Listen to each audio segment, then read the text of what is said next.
INN టీవీకి స్వాగతం. మహేశ్వరం నియోజకవర్గం జిల్లలగూడ డివిజన్ పరిధిలోని మిథులానగర్లో అసంపూర్తిగా నిలిచిపోయిన ఎస్ఎన్డిపి నాలా పనులను మాజీ మంత్రి స్థానిక ఎమ్మెల్యే సబితా ఇంద్రారెడ్డి సోమవారం ప్రారంభించారు.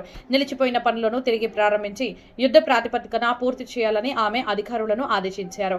ఈ సందర్భంగా ఎమ్మెల్యే సబితా ఇంద్రారెడ్డి మాట్లాడుతూ రాబోయే వర్షాకాలాన్ని దృష్టిలో ఉంచుకొని ప్రజలకు ఎటువంటి ఇబ్బందులు కలగకుండా నాలా పనులను అత్యంత వేగవంతంగా పూర్తి చేయాలని సూచించారు.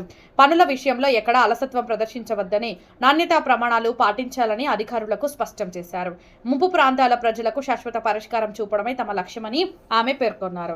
ఈ కార్యక్రమంలో అక్కల భూపాల్ రెడ్డి, దీప్ లాల్ చౌహాన్, కామేష్ రెడ్డి, మదారి రమేష్, అనిల్ కుమార్ యాదవ్, విజయ్, దిండు భూపేష్ గౌడ్, లక్ష్మణ్ ముదిరాజ్, గోపి యాదవ్, సునీత బాలరాజ్, సుర్వి లత, పంతంగి మాధవి, బిందు, నిర్మలారెడ్డి మరియు మాజీ ప్రజా ప్రతినిధులు తదితరులు పాల్గొన్నారు.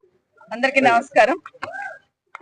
గతంలో జిహెచ్ఎంసీ ఏరియాలో కానీ రింగ్ రోడ్ లోపల ఉన్న మున్సిపాలిటీస్లలో వర్షం వస్తే బాగా ఇబ్బందిగా ఉంటుంది, కాలనీస్ మునిగిపోతున్నాయి అన్నప్పుడు గతంలో కేసీఆర్ గారి ప్రభుత్వంలో ఎస్ఎన్డిపి నాలాలు అనేది స్టార్ట్ చేస్తున్నాం.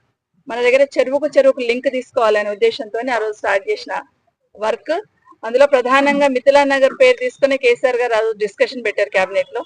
ఎందుకు అక్కడ ఉన్న వాళ్ళు సఫర్ అవుతున్నారు, సమస్య ఏంటి అన్నప్పుడు ఈ చెరువుల మధ్యలో ఉన్న లింక్స్ మిస్ అయినామని చెప్పినప్పుడు దానికి సంబంధించిన ఒక ఎక్సర్సైజ్ చేసి ఆ రోజు కేటీఆర్ గారు మున్సిపల్ శాఖ మంత్రిగా ఎస్ఎన్డిపి నాలాలు పెట్టడం జరిగింది. అవి పూర్తయిన దగ్గర చాలా కాలనీస్లలో పైనంతా సేఫ్ అవుతూ వస్తూ ఈ మిథిలానగర్కి వచ్చేసరికి బ్యాలెన్స్ వర్క్ మిగిలిపోయి కొంత ఇబ్బంది అయింది. 2 years నుండి ఆ బ్యాలెన్స్ వర్క్ చేయడానికి ప్రయత్నం చేస్తా ఉంటే ప్రభుత్వం ఇప్పుడు వాళ్ళకు కొన్నేమో చేయమన్నారు, కొన్నేమో సెకండ్ ఫేజ్ లో చేస్తామన్నారు. అయినా కూడా ఎవరైతే వర్క్ వదిలిపెట్టిందో ఆ కాంట్రాక్టర్ రిక్వెస్ట్ చేస్తే ఆయన ధైర్యం చేసి వర్క్ స్టార్ట్ చేస్తా అన్నారు. వీలైనంత తొందరలో అది పూర్తి చేసి ఇవ్వాలని, మా కాలనీ వాసులకు ఇబ్బంది లేకుండా ఈ వర్షాకాలం అన్నా వాళ్ళకు సేఫ్ గా ధైర్యంగా ఉండేటట్టు చేయాలని వారిని కోరుతున్న అధికారులు. డీసీ గారు ఉన్నారు ఇక్కడ, డీసీ గారిని మొన్న జోనల్ కమిషనర్ గారు కూడా వచ్చి చూసిపోయారు. ఇదే కాకుండా ఇంకొక 2-3 ఎస్ఎన్డిపి నాలాలు ఉన్నాయి.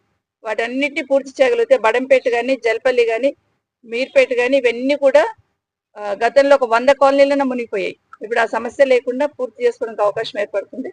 మిగతా ఇంకొక 2-3 ఎస్ఎన్డిపి నాలాలు సెకండ్ ఫేజ్ లో ఉన్నాయి. నాదుర్గులకు సంబంధించినవి కానీ అవన్నీ ఒక సెకండ్ ఫేజ్ లో ఉన్నాయి. వాటిని కూడా తొందరగా పూర్తి చేసి మొదలుపెట్టి పూర్తి చేయాలని ప్రభుత్వాన్ని విజ్ఞప్తి చేస్తారు.